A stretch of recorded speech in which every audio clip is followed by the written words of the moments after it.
Bonsoir Slimane. Est-ce que les Algériens se sont en effet arrêtés une minute aujourd'hui? Oui, dès lors que c'est une fête officielle, il est évident que les autorités publiques des 58 départements et des 1500 municipalités se sont mobilisées au pied levé, puisque ça vient d'être décrété fête officielle, et on fait donc des cérémonies officielles.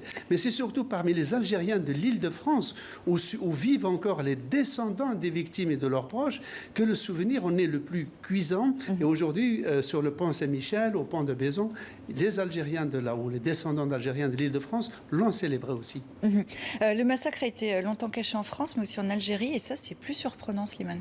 Oui, plus surprenant, mais en même temps cohérent. Parce que en 1962, deux journalistes français, Marcel et Paulette Péju, ont publié un rapport clinique sur cette journée terrible qui était quand même la répression la plus violente depuis la Seconde Guerre mondiale en Europe occidentale.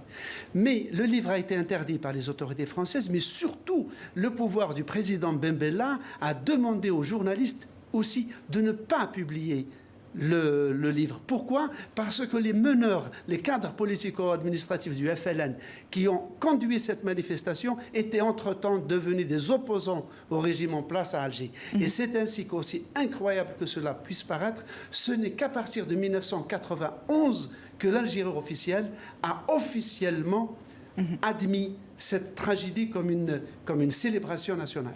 Alors, les présidents algériens et français, pour la première fois, la même année, évoquent ce massacre de façon plus officielle, on va dire, mais chacun pour des raisons différentes. Oui, chacun voit midi à sa porte, mais ce qui est symptomatique, ce qui est, je dirais, historique, c'est la simultanéité de la démarche des deux chefs d'État c'est la première fois qu'un chef d'État français s'exprime de façon aussi solennelle sur la tragédie, mais c'est aussi la première fois qu'un chef de l'État algérien solennellement se recueille en souvenir de ses victimes et instaure une journée comme journée de minutes, comme une sorte de célébration nationale. 60 ans après. Mieux vaut tard que jamais, pourrait-on dire. Le devoir de mémoire peut-être aussi. Merci. Et d'histoire. Et d'histoire. Merci beaucoup, Slimane.